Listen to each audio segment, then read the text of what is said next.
Cyber security আইনে যে মামলাগুলো হয়েছে সেই মামলাগুলো আমরা উইথড্র করে ফেলার প্রক্রিয়া শুরু করেছি। আগামী 7 দিনের মধ্যে মামলাগুলো প্রত্যাহার করার উদ্যোগ নেওয়া হবে। আমরা এই আইনটা প্রত্যাহারের বা সংশোধনের কাজটা করছে হচ্ছে তথ্য প্রযুক্তি মন্ত্রণালয়। ওনারা যখন আমাদের পরামর্শ চান আমরা পরামর্শ দিই, কিন্তু কাজটা মূলত তথ্য প্রযুক্তি মন্ত্রণালয়। সাইবার সিকিউরিটি আইনের ব্যাপারে বিভিন্ন রকম পরামর্শ আসছে। যতবারই ড্রাফট করা হয় দেখা যায় কারো না কারো আপত্তি আছে, কারো না কারো আবার পক্ষে থাকছে। তো এটা নিয়ে আপনার সম্ভবত তথ্য প্রযুক্তি মন্ত্রণালয় চিন্তা করেছে যে আরো ডিটেইল নেগোসিয়েশন করবে। তো আমরা চিন্তা করলাম এই জন্য তো বসে থাকা যায় না, সাইবার সিকিউরিটি আইনে যে মামলাগুলো হয়েছে সেই মামলাগুলো আমরা উইথড্র করে ফেলার প্রক্রিয়া শুরু করেছি। এটা তো মূল কনসার্ন, তারপর আস্তে ধীরে আরো কনসালটেশন করে সাইবার সিকিউরিটি আইন যেটা আছে সেটার সংশোধন অথবা বাতিল এই ব্যাপারে তথ্য প্রযুক্তি মন্ত্রণালয় সিদ্ধান্ত গ্রহণ করবে। তো আমরা সাইবার আইনের অধীনে যে স্পিচ অফেন্স আছে সেই মামলাগুলো প্রত্যাহারের উদ্যোগ অলরেডি গ্রহণ করেছি। আমরা তালিকা করে দেখেছি বিগত সরকারের আমলে 332টি, এর মধ্যে 332টি স্পিচ অফেন্স সংক্রান্ত মামলার বিচার চলছে। এর মধ্যে 57টি মামলা আছে তদন্তাধীন আছে। এই যে 332টি মামলা বিচারাধীন আছে, এইগুলি উইথড্র করার ব্যাপারে আইন মন্ত্রণালয়ের ভূমিকা রাখার অবকাশ আছে। এই 332টি স্পিচ অফেন্সের মধ্যে পাবলিক প্রসিকিউটরের মাধ্যমে ইতিমধ্যে 113টি মামলা প্রত্যাহার করা হয়েছে।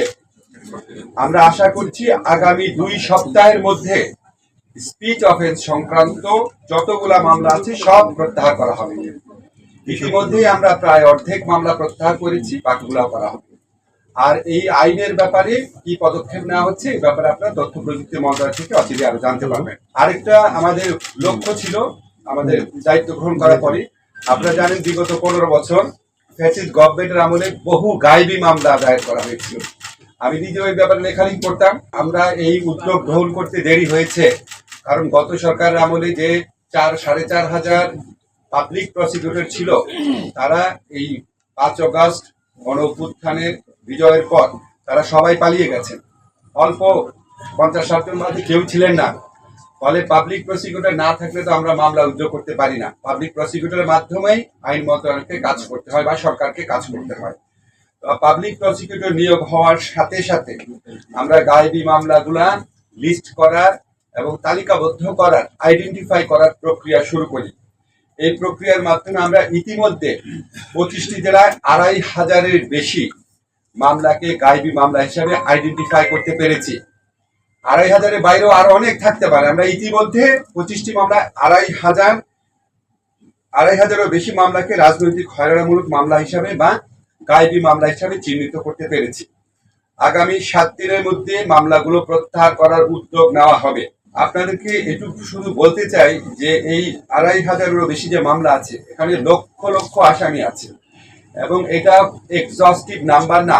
আরো অনেক জেলাতে আরো অনেক মামলা আছে এবং 25টি জেলাতেও আরো মামলার খোঁজ খবর নেওয়া হচ্ছে। আমরা আশা করছি আমরা ফেব্রুয়ারির মধ্যে গায়েবী মামলা প্রত্যাহারের কাজ সম্পন্ন করতে পারবো। গায়েবী মামলা আইডেন্টিফাই করার জন্য আমরা 4টি ক্রাইটেরিয়া বাছাই করেছিলাম। একটা হচ্ছে এই মামলাগুলো পুলিশ দায়ের করেছে কিনা।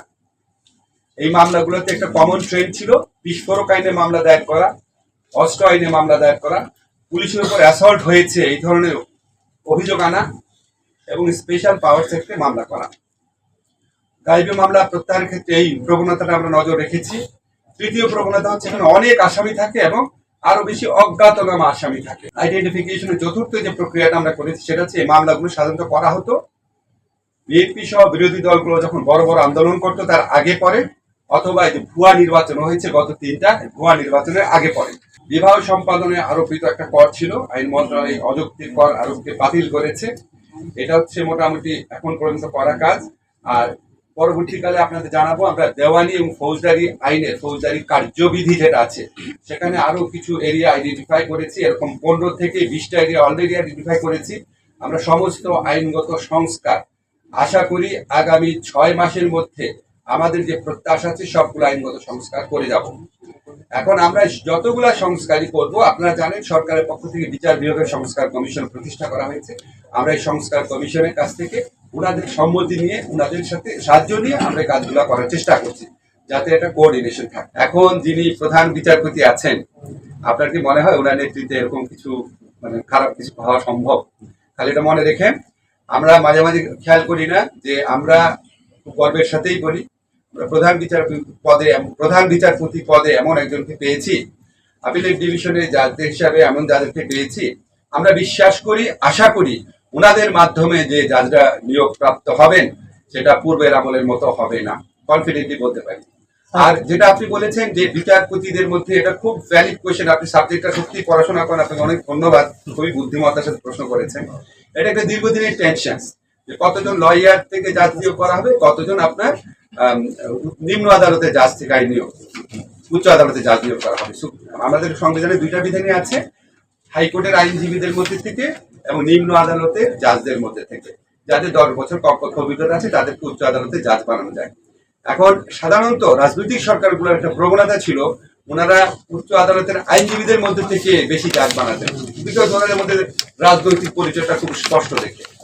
তো এটা আমরা এই কমিশনের বিবেচনার উপর ছেড়ে দিয়েছি এবং আমরা বলেছি যথাপযুক্ত প্রতিনিধিত্ব যেন থাকে। 5 অগাস্টের আগে এবং পরের হয়রানিমূলক মামলার মধ্যে দুইটা সুস্পষ্ট পার্থক্য আছে। 5 অগাস্টের মামলাগুলা করেছে সরকার, পুলিশ। 5 অগাস্টের পরবর্তী মামলা সরকার করে নাই, বিভিন্ন ব্যক্তি করছে। খেয়াল করে দেখবেন, বিভিন্ন ব্যক্তি করছে। তাদের মধ্যে কেউ কেউ জেনুইনলি করছে, কেউ কেউ বাণিজ্য করার উদ্দেশ্যে করছে, কেউ কেউ চাপে পড়ে করছে, কেউ কেউ ইগনোরেন্স থেকে করছে। আমরা একটা মামলাও সরকারের পক্ষ থেকে করা হয়নি। কাজে 5 অগাস্টের আগের আর পরের মামলা একটু ডিফারেন্ট, প্লিজ খেয়াল রাখবেন। আমরা এই ক্ষেত্রে ধরেন আমাদের স্বরাষ্ট্র মন্ত্রণালয় থেকে পুলিশকে বলা হয়েছে এই মামলাগুলা যখন হবে পুলিশ বস্তুনিষ্ঠতা প্রতিষ্ঠিত হওয়ার আগে কাউকে যেন গ্রেফতার না করে। এখন আপনারা তো একটা জিনিস জানেন, এটা তো আর আমাদের প্রত্যাশা মাফিক পুলিশ বাহিনী না। গত 15 বছরের পুলিশ বাহিনী, তাদের উত্তরাধিকারিত্ব আমরা পেয়েছি, কিছু ক্ষেত্রে ব্যর্থ হতে পারে। আর আদালতে যে মামলাগুলো দায়ের করা হয় বা যেটা বিচারিক স্টেজে আসবে, সেটা আপনারা নিশ্চিত থাকতে পারেন আমাদের বিচার বিভাগ সম্পূর্ণ স্বাধীনভাবে কাজ করবে। এখানে কোনো রকম ডিকটেশন হবে না, মেরিট না থাকলে অবশ্যই ওনারা ব্যবস্থা। আমরা প্রত্যার্পণের জন্য চিঠি লিখেছি। চিঠি লেখার পর ভারত যদি শেখ হাসিনাকে প্রত্যার্পণ না করে, তাহলে এটা বাংলাদেশের সাথে ভারতের যে প্রত্যার্পণ চুক্তি সেটা সুস্পষ্ট লঙ্ঘন হবে। সেটা আমরা সেই ব্যাপারে আমরা বিশ্ব সমাজে কি পদক্ষেপ নেব সেটা আমাদের পররাষ্ট্র মন্ত্রণালয়ের মাধ্যমে ঠিক করা হবে। আর হচ্ছে আমরা রেড অ্যালার্ট জারি করা হয়েছে ইন্টারপোলের মাধ্যমে। আমাদের যা যা করণীয় আছে আমরা করে যাচ্ছি।